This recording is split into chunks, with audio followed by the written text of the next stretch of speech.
What 30 seconds feels like it lasts the longest? Earthquakes. I guess not as many people have experienced a significant earthquake of any duration. I can tell you the 19 seconds of the 1994 Northridge 6.8 earthquake was unbearable. In the dark, having been awakened by the ground moving violently in all the dimensional directions, with items flying at you from the shelves they were on, crashing all around you as you are trying to get your bearings and realize what is happening and what you should be doing, or not doing, it was scary as hell. Even getting to the door frame after having to pry the door open to get into it, you are still riding it out, and that is only 19 seconds. 30 seconds of that must be insane, not knowing if it is going to slow down and stop, get worse as it ramps up.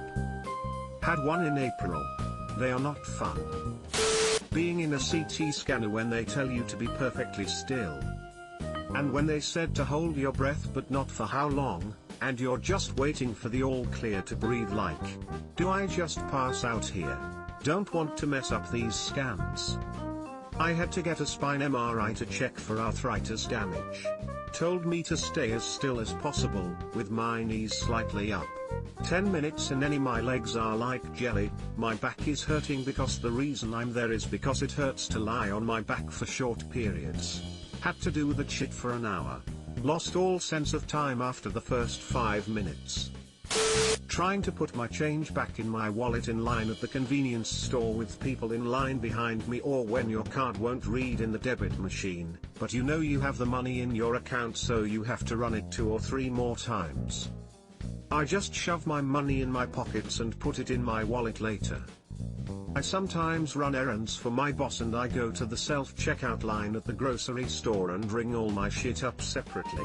A lot of times when I'm done with my boss's stuff, the second person starts moving in and stands over me, and then I start order number 2. Luckily COVID has helped with this one. The 30 seconds you are stuck on the wrong side of a locked bathroom door. What's the wrong side of a locked bathroom door? Another editor provided a good mental tactic for this that I use.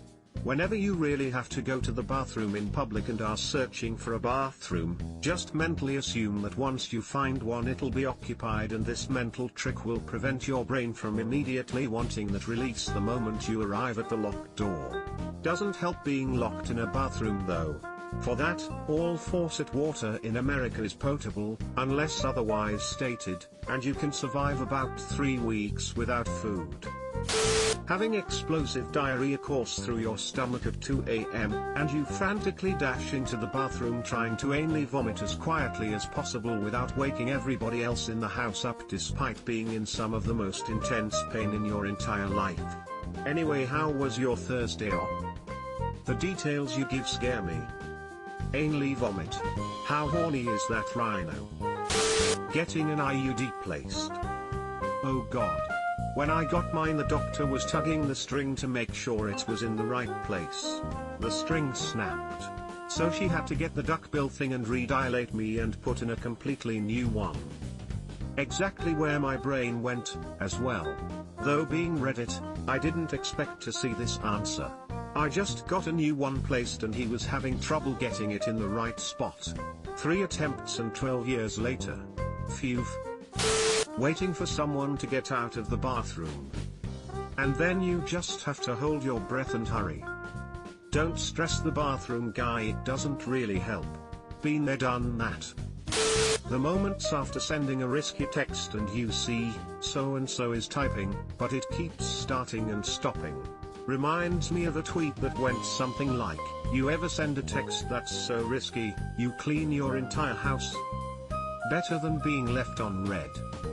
When I send my crush a confession and she took 3 days to tell me she likes me back, thinking I would think of her badly for liking me. Weird girl.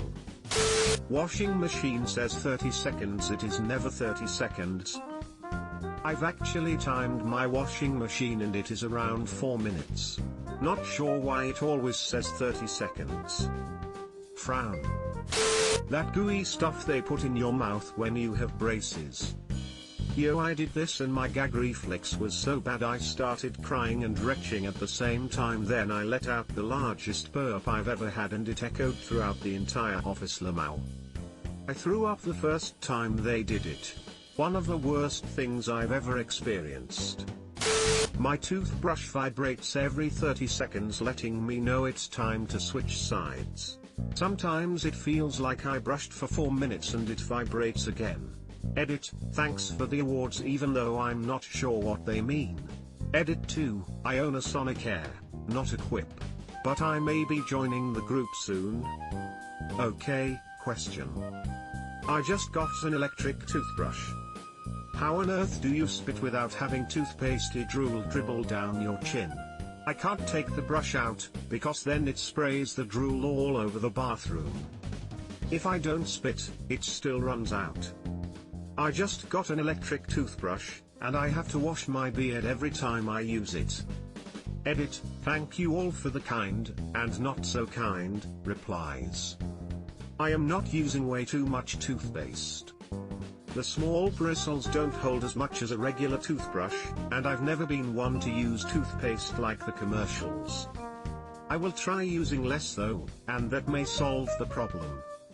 As I said in my original comment, simply removing the toothbrush from my mouth would create the bigger problem of the spinning brush flinging pasty water all over the bathroom. My toothbrush conveniently comes with 3 settings, so turning it off to remove it from my mouth requires cycling through the settings, and I find washing my beard to be easier. Plus I'm not sure if the timer resets or not when you turn it off, though I guess the workaround is to time it at one of the 30-second intervals, or to just brush my teeth for the extra 20 seconds. I will also try tilting my head up, though this will rob me the pleasure of staring at my stupid face for 2 straight minutes. Unskippable 30 seconds ad. It's interesting how now I can't stand a 5 seconds ad on YouTube, and when I was a kid it was normal to watch 10 minutes of ads every 20 minutes of TV programming. When someone says we need to talk. I accidentally scared my boyfriend doing something similar. We were texting one time and I missed him and wanted to hear his voice, so just texted asking if he could call instead of responding to his text. He called immediately, worried something was wrong. Poor guy, I'm much more careful now. My ex got me good when she broke up with me and instead said, you wanna go for a walk? As a crisis counselor, from conversations I've held over the past few years, I would say the 30 seconds one struggles to act on completing suicide. I've felt their pain as they've fought the ultimate mind battle in this small amount of time, whether or not to end their lives. Man. I've only felt this a handful of times, but it really does feel like you're stuck in a timeless purgatory when you're debating which path you're going to take. The worst part is even when you make it to the morning, you can feel that a part of you still died inside that night. At one point in my life, a long time ago, I literally had the barrel of my gun in my mouth with my thumb on the trigger. Out of nowhere my friend called me and I was like, shit, well I guess I should answer at least. He wanted to know if I wanted to go out later that night because he was having a bad day. I was like, yeah sure. And it didn't hit me about what I was about to do until I hung up.